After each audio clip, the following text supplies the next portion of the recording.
Ça y est. Ben oui, mais du coup, je sais pas trop par où Alors, commencer. peut-être l'idée, c'est qu'on a envie de commencer des séries de dialogues tout simples, qu'on va appeler les essences du ciel. Donc, on voit ton chat derrière, il y a mon chien, c'est hyper spontané, c'était pas prévu, mais justement, c'est ça qui est sympa. Et la question que tu posais, elle est super intéressante. Donc, peut-être si tu veux la poser maintenant et après, je peux embrayer. Ouais. Alors, ma question, c'est du coup, quels ont été tes blocages, les blocages que tu as traversés dans ton cheminement pour arriver à vraiment où tu te trouves aujourd'hui? Euh, À partir du moment où il y a eu des éveils, c'est ça que tu veux dire. Alors d'abord, il n'y a pas qu'un éveil, il y a plusieurs réveils en fonction des plans de conscience. Et à chaque éveil, il y a eu de multiples blocages. En vérité, comme on vibre dans un monde de la dualité, les choses ne se passent pas de manière linéaire. On va toujours avoir un éveil et puis un ou plusieurs blocages. Et forcément, moi qui viens d'un profil extrêmement cartésien, extrêmement rationnel, voire rationaliste, ce qui est encore pire, c'est pas une insulte non plus, mais où le système de croyance est que tout doit être basé sur quelque chose de structuré, de prévu, un peu comme cette vidéo que tu voulais pas faire en se disant non, on va attendre que tout soit parfait, et où je te prends un peu sur le vif.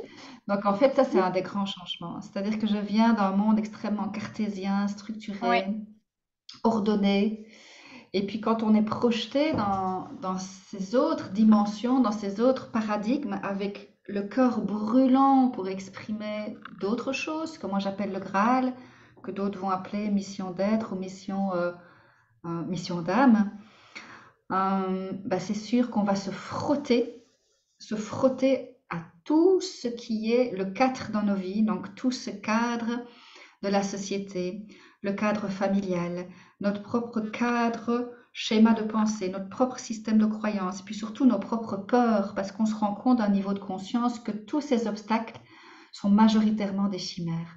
Mais ce sont des chimères, des illusions qui sont bien réelles pour nos personnalités. Donc en fait, ces éveils sont là pour nous bouleverser. Et souvent, les éveils, ils interviennent dans des phases de chaos, dans des phases de nuit noire, dans des phases de traumatisme, dans des phases où on est un, voire deux genoux à terre en train de mordre la poussière.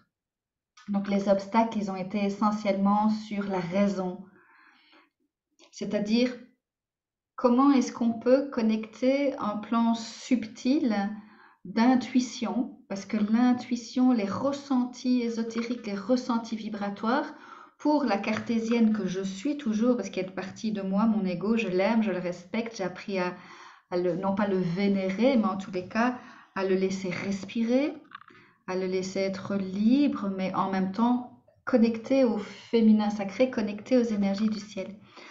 Donc en fait, les obstacles, ils sont essentiellement autour de tout ce que la pensée, qui est connectée à notre émotionnalité, donc ce qu'on appelle la psycho-émotionnalité, l'ego, la personnalité, tout ce que l'ego considère euh, comme étant juste, comme étant ce qu'il y a à mettre en place dans notre quotidien. Et qui lui-même, en fait, est enseigné par les codes de la société, les codes moraux. Donc, c'est passer de tout le rationnel, de tout le système de pensée, du 4 dans la numérologie, au 3 et puis au 1. Hein. Donc, c'est vraiment des plans et des façons de connecter, même dans la neurologie, la neuroplasticité, c'est une façon de connecter en fait euh, nos structures en fait de la psyché différemment. Donc c'est Et là, abandonner finalement le cadre pour pouvoir s'élever vers quelque chose de plus intuitif, de l'ordre du ressenti. Mais au-delà de l'intuitif et du ressenti, il y a une vérité profonde qui s'installe au fur et à mesure de ces éveils. Parfois c'est un éveil direct, parfois c'est plusieurs éveils pour arriver au sommet de la montagne. Donc les obstacles, ils ont été d'un point de vue professionnel d'abord, puisque j'étais plus capable de raisonner de la même manière, puisque autre chose s'imposait à moi. Et quand je dis s'imposer, c'est vraiment s'imposer, c'est-à-dire que c'est plus fort que moi. Plusieurs de mes amis et ma famille à l'époque me disaient, mais toi qui as tellement de volonté, comment ça se fait que tu n'arrives plus à raisonner de la même manière ou à mettre en place les choses comme avant? Ça va de choses comme la manière de se nourrir, de respirer, nos emplois du temps, ce à quoi on a envie de dédicacer notre vie, Mm. ce à quoi on a envie de passer notre temps, en fait, la Donc, c'est cette transmission. incapacité-là qui t'a permis de passer, je dirais, au plan de conscience suivant, c'est ça?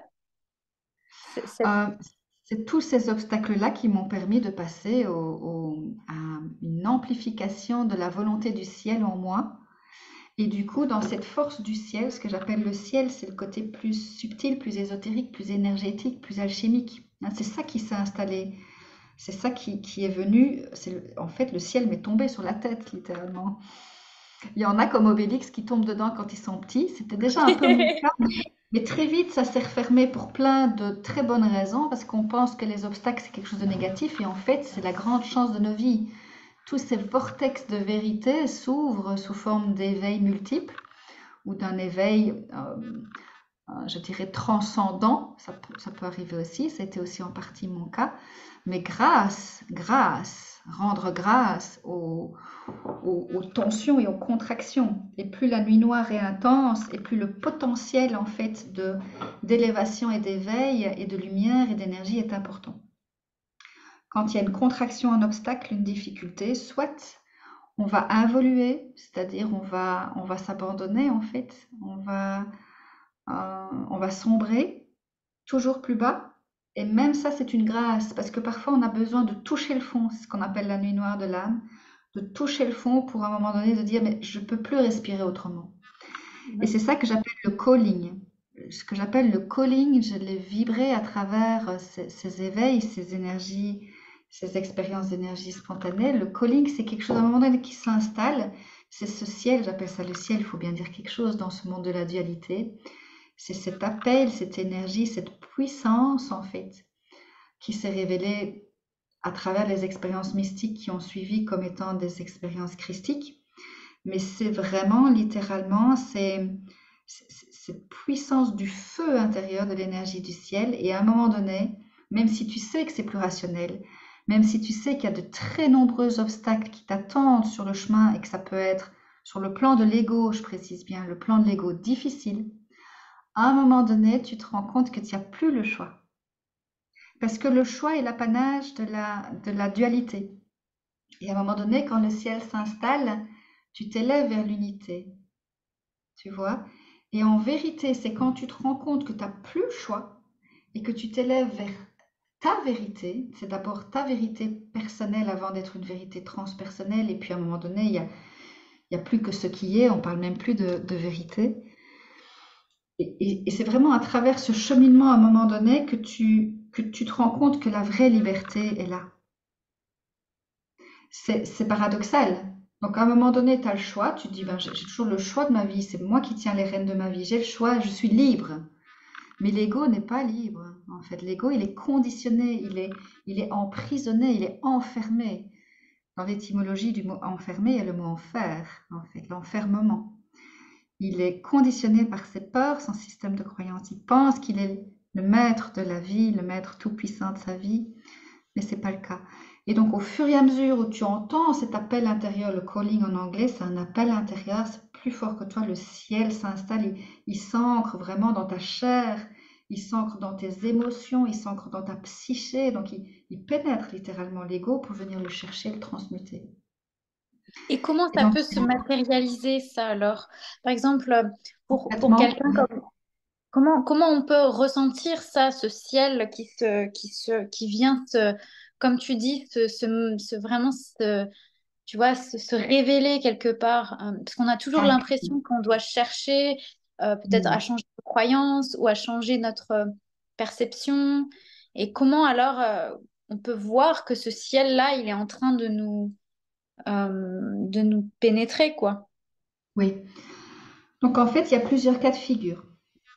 Alors, il y a ce qu'on appelle des éveils directs, c'est foudroyant, c'est transcendant, on t'emmène comme un ascenseur, c'est l'ascension en fait, hein, c'est l'ascension vibratoire. On te connecte à une autre version, à un autre tunnel de vie de toi en fait, une autre version qui est là, elle est tout le temps là, cette version terre-ciel, je vais dire, parce que c'est l'alignement des deux qui est important, hein. Mais l'invitation, c'est que le ciel descende. Ici sur terre, le ciel, le Père, on va dire, descend ici sur terre, mère, pour épouser la mer, épouser la terre en toi. Donc en fait, ce processus, il peut être soit direct, c'est-à-dire que tu ne le cherches pas nécessairement. Moi, par exemple, je pratiquais pas de yoga, pas d'alchimie, je connaissais rien à l'énergie, j'étais connectée à aucune religion ni aucun dogme, je suis toujours connectée à aucune religion, aucun dogme. Donc, soit ça, tu ne cherches rien et ça vient te chercher. Et cela est comme prévu quelque part sur Mhm. ton plan d'existence, hein. Parce que tu sais à l'intérieur de toi que c'est connu, même c'est bouleversant, mais c'est connu. Soit tu peux emprunter ce qu'on appelle, donc ça c'est la voie directe, tu peux emprunter des voies plus lentes pour gravir le chemin de la montagne, hein. Donc tu vas pas voir, expérimenter les mêmes choses, mais in fine, tous les chemins mènent au même endroit. C'est comprendre en fait que tout est là. Qu'est-ce qui t'empêche de ressentir le ciel et ce feu brûlant? Eh bien, ce sont tous les scories en fait. Ce sont tous les nœuds qui te mettent en exil. En fait, la splendeur des splendeurs, ta lumière, elle est là tout le temps. Ça sert à rien de la chercher. Il n'y a aucun maître de sagesse qui peut ajouter quoi que ce soit à ce qui est. Et ne laisse personne te dire en fait ta vérité. C'est une vérité qui est personnelle. Personne ne peut connaître ton chemin. Au contraire, donner des conseils, ça peut dérouter. D'accord? Donc c'est vrai que c'est un chemin personnel et que l'ascèse, c'est-à-dire une forme de solitude, de prendre du temps, de reconnecter à son être-té intérieur. Donc s'il y a un pseudo-conseil à donner, c'est Teshuva, c'est la métanoïa. C'est retourne-toi vers toi. Cesse d'être séduit constamment par l'extérieur, que ce soit les réseaux, les informations, les conférences, même les retraites de Sandra. C'est encore plus important de se retourner, de prendre ce temps de reconnexion à soi. D'accord? Déjà, ça, c'est toute l'énergie qui est véhiculée par ton regard. En tournant le regard, tu te connectes. Ce flux d'énergie, en fait, hein, te pénètre. Donc, c'est comme si tu venais te pénétrer. Et là, il y a tout des mondes, c'est des mondes dans des mondes. Il y a autant de choses, c'est pas même beaucoup plus à l'intérieur que ce que tu peux voir à l'extérieur, y compris dans l'espace, y compris dans l'intraterre, y compris dans l'infiniment petit avec les microscopes. Donc, ces retournements intérieurs, ça peut faire peur au départ parce que c'est l'inconnu. Et puis, on se demande ce qu'on cherche, mais il n'y a rien à chercher. Si on cherche, on va vectoriser en fait ce qu'il y a à voir avec le mental. L'invitation, c'est de se pénétrer avec le regard et l'innocence de l'enfant, qui aime découvrir, qui est joyeux. Et ensuite, on se pénètre, et ensuite, c'est vraiment de s'ouvrir comme une coupe offerte, ouverte, à activer ces énergies à l'intérieur de soi. Et donc, plus ton spectre d'énergie va être puissant et important, plus ton aura ici va se nettoyer de tous les voiles qui t'empêchent de ressentir le ciel et qui t'empêchent, c'est comme les nuages qui t'empêchent de voir le ciel. Donc tous ces nœuds qui sont dans tes couches énergétiques ici, et je renvoie à d'autres interviews ou d'autres vidéos, quand ces couches ici, quand on a de l'énergie qui se sclérose, qui se durcit, c'est ça que j'appelle les voiles.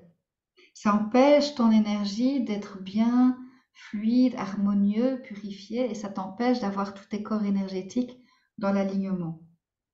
Donc c'est pour ça qu'il y a plusieurs réveils.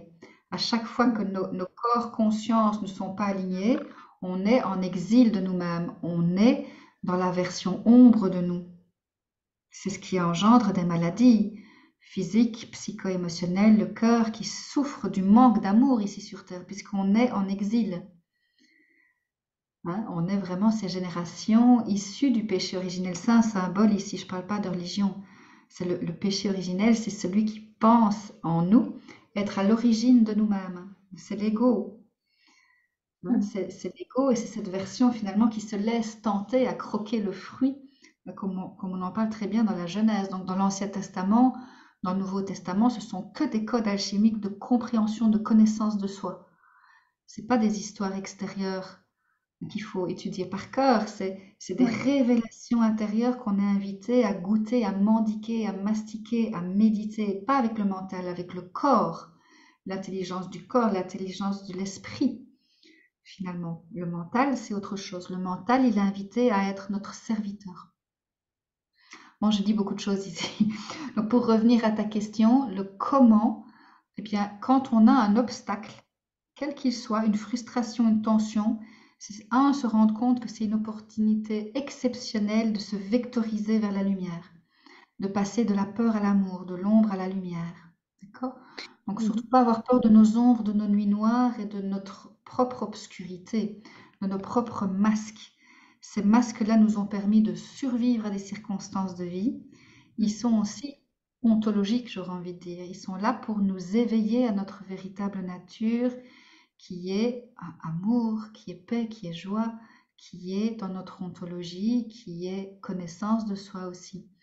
Donc, quand on a un obstacle, au lieu de porter l'attention à l'extérieur, c'est-à-dire de se fâcher sur l'obstacle ou de se sentir dans différentes, dans le souffre, dans différentes Ouais. souffrances, d'injustice, d'abandon, de colère, eh bien, au lieu de ça, on prend un temps pour soi et on retourne le regard à l'intérieur, ce qui va augmenter ton énergie, d'accord?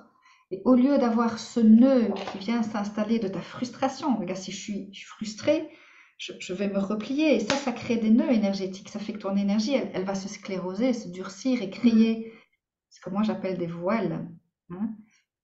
On parle des 7 voiles d'Isis, on parle de Marie-Madeleine sauvée des 7 démons. C'est ça, en fait. C'est tous ces voiles. Ce sont des archétypes, sont des symboles alchimiques. Et donc, rien qu'en tournant le regard à l'intérieur de toi, en prenant la responsabilité de ce que tu ressens, en accueillant ce que tu ressens. Or, l'ego, il va mettre des stratégies pour éviter de ressentir. Soit en se mettant en colère sur les autres, soit en étant dans une profonde tristesse, une victimité aiguë, soit en fuyant. Donc, c'est toutes des stratégies animales, en fait, qu'on retrouve dans la nature. Soit Mhm. en se sentant coupable ou honteux. Donc, il y a plein de stratégies qui font qu'on évite de ressentir. Eh bien, le trésor, il est dans nos ressentis, il est dans notre boue, il est dans nos traumatismes, le sot, le yesot. Et vraiment ici dans notre ventre, on est invité à descendre dans notre ventre, dans nos ressentis, dans nos frissons, dans nos dégoûts, dans nos boues en fait, dans tout ce à quoi on a envie d'échapper finalement. Mais chaque fois qu'on essaye d'éviter ce qu'on ressent, eh bien ça va se reproduire et ça crée du karma et ça crée encore plus de mal-être. Ça crée des distorsions et des discordances entre les êtres, mais entre soi, et entre soi et le divin aussi. Donc dès qu'il y a un obstacle, c'est vraiment prendre ce temps de responsabilité. Et rien qu'en tournant le regard vers soi, on augmente notre énergie. Et au lieu que le nœud se sclérose et se durcisse, eh bien, il va se détendre et se dissoudre. Après, bien sûr, il y a tous les processus qu'on propose dans notre académie de médecine énergétique et sacrée, qui sont des processus de soins. Ça vraiment, ça augmente très fort l'énergie puisqu'on va intégrer et activer en soi les énergies du ciel, qui sont des énergies très toniques, très puissantes, avec un spectre d'activation qui pénètre toutes nos couches. D'accord? Ou de l'alchimie, c'est-à-dire en conscience, là j'ai senti une tension. Quelqu'un m'a dit quelque chose, m'a fait un croche-pied ou a Mhm. menti, hein, ou, Mhm. mais ça peut être des choses très simples, manquer un rendez-vous, ça peut être des choses très simples, hein, c'est des micro-tensions, mais ça peut être des choses dramatiques comme la perte d'un être cher, ou une séparation, ou la perte d'un emploi. Mais il y a des choses, ou des agressions. À l'heure actuelle, à l'heure d'Apocalypse, on est agressé sur tous les plans en fait, sur le plan physique, psycho-émotionnel, le plan du cœur et notre glande pinéale aussi qui est voilée par ce qu'on mange, par ce qu'on respire, par ce qu'on entend, par ce qu'on voit, par ce qu'on alimente nous-mêmes en vérité. On peut décider à un moment donné de chercher en soi une autre voie, non pas combattre contre nos tensions et les difficultés, mais avec. Et avec, ça veut dire j'accueille mes ressentis, enfin.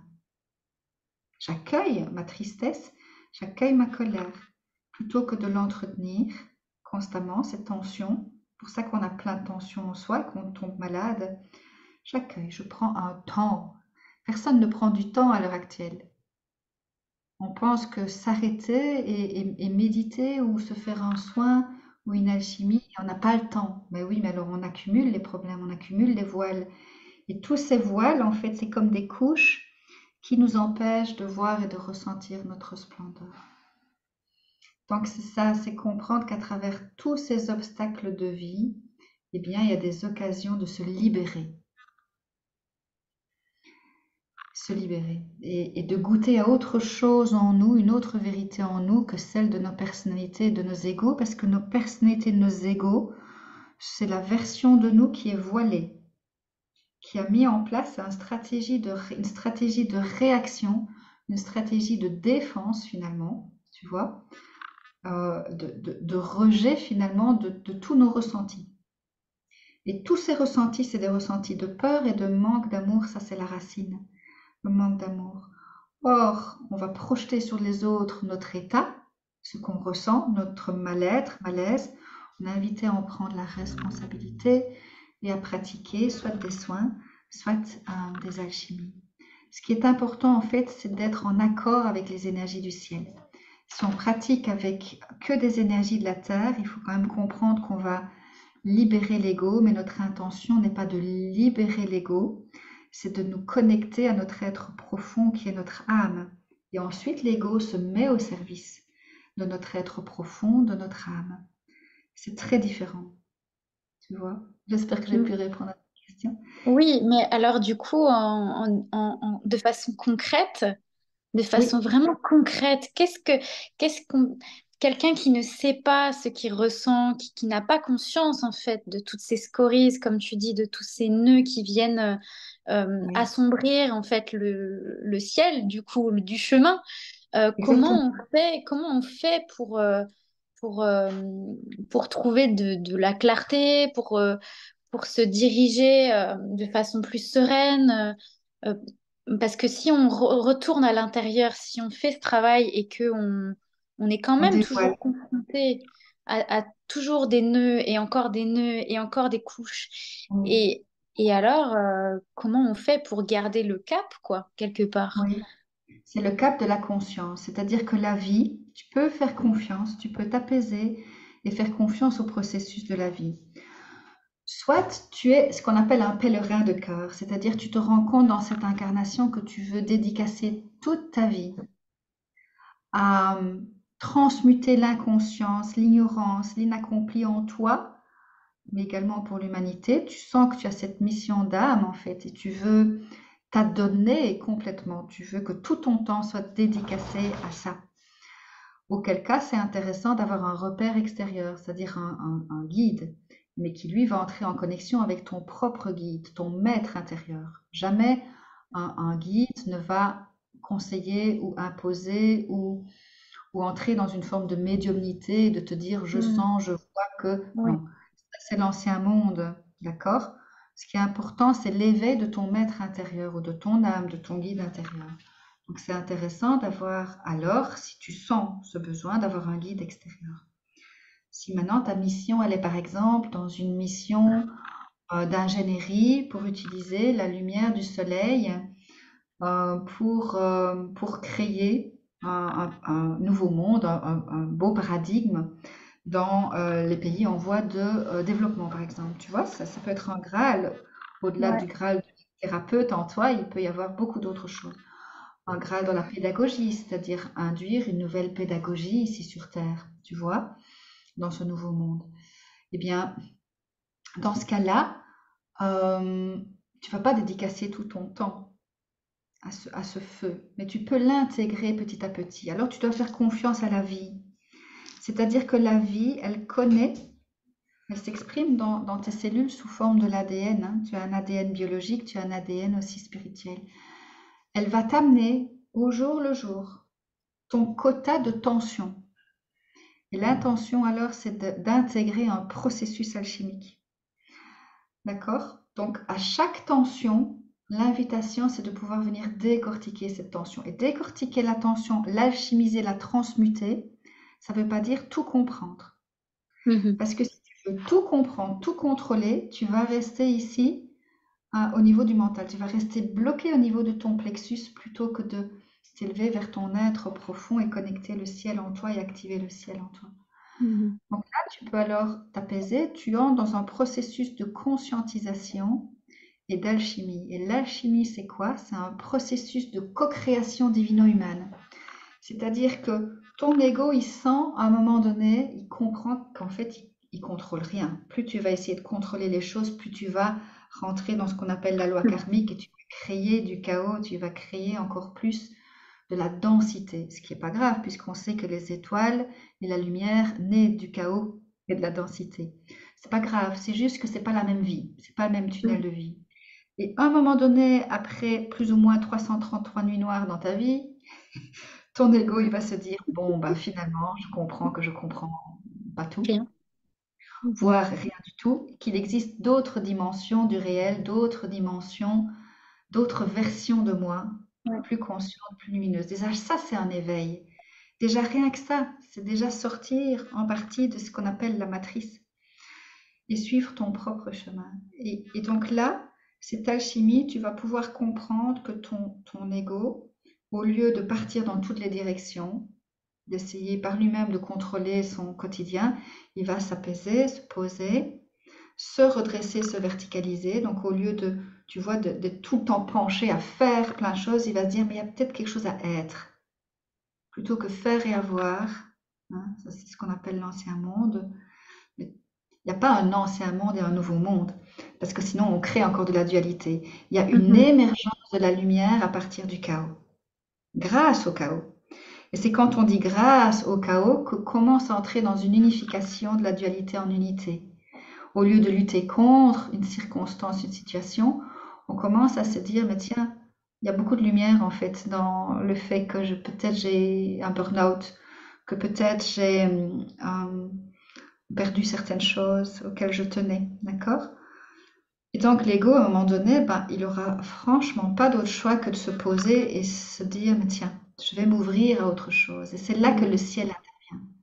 Parce que dès que l'ego est d'accord, dès que le chevalier, parce que c'est le masculin ici, hein, dès que le chevalier pose un genou à terre et finalement s'agenouille, entre guillemets, c'est l'image épinale, devant autre chose de plus, on va dire, c'est l'image aussi de plus puissant, Mhm. de plus juste par rapport à sa vérité intérieure. Alors ça s'active, c'est-à-dire que ces énergies du ciel s'activent. Frappez à la porte et on vous ouvrira. C'est ça. Demandez, demandez. N'ayez cesse de demander. Alors ces énergies s'activent. Et ces énergies du ciel, c'est vous à un plus haut niveau de conscience. C'est comme si une version plus ignorante de vous, plus inconsciente, même si elle peut avoir l'impression de ne pas être au cœur de la nuit noire, mais de sentir que sa vie n'a pas de sens, tout simplement. Tu vois? Peut-être, c'est pas peut-être, j'ai déjà dans le cadre des thérapies eu beaucoup de personnes qui avaient tout pour être heureux et qui pourtant étaient en burn-out et qui pourtant n'arrivaient plus à se lever le matin à mettre un pied devant l'autre.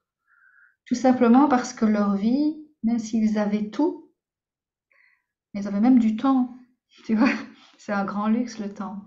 Eh bien, il manquait en fait ce feu intérieur, cette flamme Mhm. divine, c'est-à-dire la flamme de l'âme et de l'esprit. La connexion au ciel manquait. Et c'est vrai que quasi tout dans notre société nous coupe de cette dimension spirituelle. Spiritus, c'est l'esprit, c'est le feu, c'est la flamme. C'est encore différent de l'âme, mais on s'en a. Est-ce que tu aurais un petit exercice ou un petit travail pratique à donner pour laisser finalement ce que tu viens de dire, ce feu qui est coupé ou qu'est-ce qu'on pourrait faire comme petit exo pour se reconnecter finalement Oui. quelque chose de simple? Alors, il y a deux possibilités. Soit tu es ce qu'on appelle une vieille âme, c'est-à-dire que tu as déjà dans ton champ d'énergie, tu as déjà activé ces codes vibratoires du ciel, auquel cas, pour ces personnes, je les invite juste à se poser dans le creuset du silence, à se poser dans l'instant présent, à observer les pensées pour commencer, parce qu'en observant les pensées, on ne s'identifie plus à nos pensées, on prend de la hauteur et on observe ses pensées. Et surtout, ne pas oublier de frapper à la porte, c'est demander à ces énergies qu'elle transite à travers les corps conscience. Donc, elle s'active à l'intérieur de toi. Contrairement à ce qu'on peut croire ici, c'est pas des énergies extérieures qui descendent en canalisation. Ça, c'est aussi un langage de l'ancien monde. On ne canalise pas des énergies, elles sont déjà là. On les active, on les rend conscientes, on retire les voiles qui empêchent, c'est les voiles de la conscience qui les empêchent de s'activer. Et en se posant là, en observant nos pensées, ça veut dire qu'on prend de la hauteur par rapport à nos pensées, ou en tous les cas, on crée un léger espace entre le soi et le moi, j'ai envie de dire, c'est-à-dire entre la conscience à l'intérieur de soi et les pensées, qui sont collées, associées au moi, c'est-à-dire à la personnalité, à la psycho-émotionnalité. On crée un espace. Et dans cet espace, on demande que s'active le ciel. Et si vous avez en vous déjà activé dans d'autres incarnations, mais qui ont lieu en vérité ici et maintenant, hein, c'est d'autres tunnels de vie, eh bien ça va s'activer, ça ne peut pas faire autrement. Une autre alternative, si vous sentez pour différentes raisons qu'il y a des blocages ou des obstacles à cet égard-là, c'est d'entrer en contact avec une personne qui a déjà activé tous ces codes. Moi, je suis en chemin, je dédicace tout mon Graal et là-dedans, c'est activer tous ces codes du ciel, hein, tous les astres, toutes les étoiles, hein, toutes ces sphères angéliques, toutes ces dimensions christiques en moi. Donc ça, c'est mon Graal. Mais être en présence avec d'autres êtres qui sont comme ça également sur le chemin, juste être en présence, les auras se mélangent, même à distance. Ton aura, elle est interconnectée avec la mienne puisqu'on est en dialogue conscient. Si on était en dialogue inconscient, il n'y aurait pas cette interpénétration. Mais là, on ouvre un espace de dialogue avec ces dimensions vibratoires qui sont bien présentes, on les sent. Donc, il faut être posé dans le creuset de notre corps pour ça. Si tu étais affairé à faire des choses et moi affairé à faire d'autres choses, ou si on était dans le mental, dans ce que j'appelle les couches superficielles, il n'y aurait pas d'interpénétration. Mais là, il y a des interpénétrations. C'est comme ça que les soins peuvent se faire à distance, en dehors du temps et de l'espace, puisqu'on se connecte à ces dimensions en dehors du temps et de l'espace. Là, ce sont des dimensions qui sont assujetties au temps et à l'espace. Et là, quand on s'élève vibratoirement, on est en dehors du temps et de l'espace. C'est là que la vraie vérité se trouve. Donc, invitation d'augmenter notre vibration et de retirer tous ces voiles qui nous empêchent de ressentir le ciel qui dès lors peut s'activer. Donc, le simple fait de faire des soins ou des initiations avec des personnes, c'est ce qu'on appelle, c'est là où on est vraiment en pèlerinage de cœur. Hein. Dans les écoles de mystère, on ne fait que ça. Donc, des soins avec des énergies du ciel. Dans le cas de AM, Académie de médecine énergétique et sacrée qu'on a créée, eh bien, on va travailler des énergies qu'on appelle Terra énergie. Terra, c'est justement des énergies qui nous élèvent. Terra, ça veut dire étymologiquement qui mène à Dieu. C'est le chemin qui mène à Dieu, Terra énergie. C'est pour ça qu'on dit thérapeute. Les vrais thérapeutes, en Grèce antique ou d'autres traditions, on peut remonter jusqu'à l'Égypte antique, on peut remonter encore plus loin, on parle de l'Atlantide, de l'ère sumérienne aussi. Donc, en fait, tout ça, c'était maîtrisé. On était philosophe. Je disais on était parce qu'on était vraiment philosophe. C'est-à-dire que le thérapeute était aussi philosophe, c'est-à-dire connecté à la sagesse. La Sophia était active. Et la vraie sagesse, au-delà de ce qu'on véhicule dans nos sociétés, au-delà du savoir, la vraie sagesse, elle est là, c'est la connaissance sans mots, c'est au-delà des mots. Hein, donc c'est la guérison sur tous les plans. Donc être en contact avec ces énergies ou une personne qui a activé en soi, et par effet de résonance en fait, ça va s'activer comme une flamme, comme une bougie. Hein, si tu imagines ici mon corps, il est enflammé de ce feu, parce que les codes s'activent. Hein, et ça c'est le travail de plusieurs vies, j'ai envie de dire, hein, plusieurs vies en une, plusieurs éveils, plusieurs niveaux de conscience. Si tu as une bougie et que toi tu viens, j'ai juste ma paire de lunettes, mais tu viens avec une autre bougie, hop, tu viens à la source, tu viens en fait quoi? Tu viens juste te rappeler ta splendeur. Ça s'est coupé.